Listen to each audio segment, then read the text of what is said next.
নমস্কার বন্ধুরা, আমরা কীভাবে ফ্রাইড রাইস রান্না করি চলেন দেখিয়ে দিই।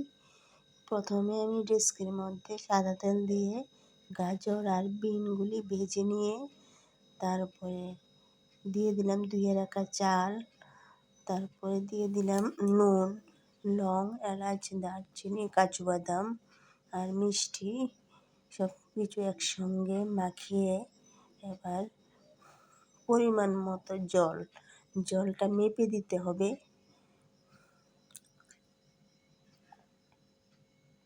তারপরে দিয়ে দিলাম ঘি। এবার গ্যাসের চুলায় বসিয়ে গ্যাসের চুলায় লো ফ্লেমে রেখে প্রায় আধ ঘন্টার মতো রেখে দিলাম।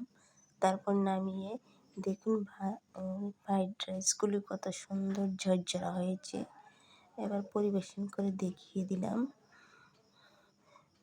দুর্দান্ত টেস্ট হয়, একবার অবশ্যই বাড়িতে ট্রাই করে দেখবেন।